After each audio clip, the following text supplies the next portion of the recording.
behind me is my library. As you can tell, I love books. I love books of all kinds. I love my theology books. I love biographies. I love productivity, life hack type books. But some of my very favorite books are narrative fiction. Whether it be books about the boy who lived, or books about four friends on a journey to destroy the ring, to rule them all, or stories about a lion who is both terrifying yet gentle. And I love those stories for a lot of reasons, but one of my favorite things about it is, man, we see these characters on a journey toward an end goal, right?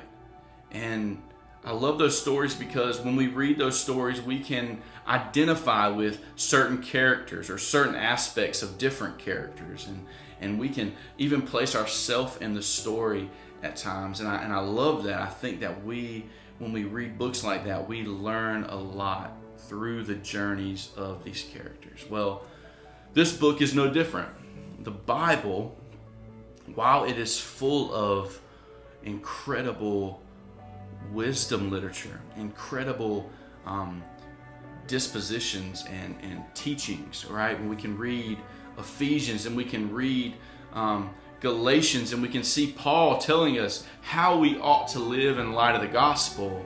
And we can look at the Sermon on the Mount in Matthew 5-7, where Jesus is teaching us his great manifesto. But the majority of this book is a story, is a narrative. But unlike the narrative fiction behind me, this book is true. Its characters actually did go on this journey, actually did go on this quest, with the end goal being redemption. And I think that there is so much to learn from the characters in this book. Characters who experienced many mountaintops and also many valleys, who both were righteous before God, but also sinned greatly before Him. And I believe that we should read the Bible for all it's worth, right? We should read it and we should see the law, and we should fall to our knees and repent and trust in God, and read Paul and see his instruction on how we should live in light of the law.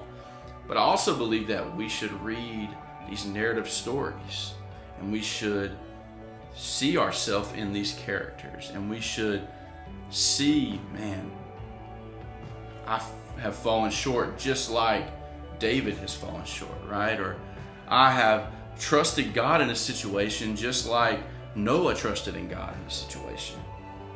This book is full of people on a journey toward redemption.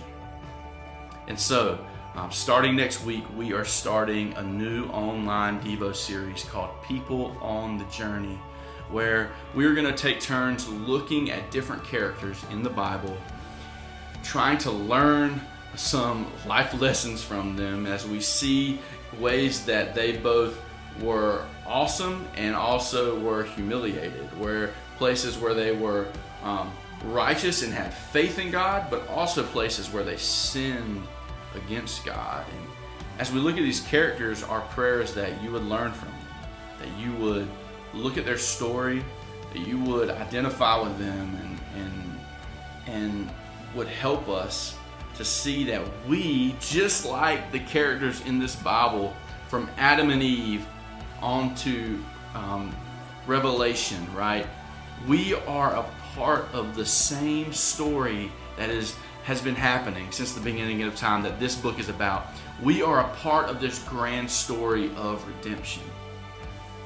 And I pray that as we start this series, that you'll see that you'll place yourself in this story, that God is working all things out for renewal, and God is working all things out for the hope of glory to come, as Paul talks about.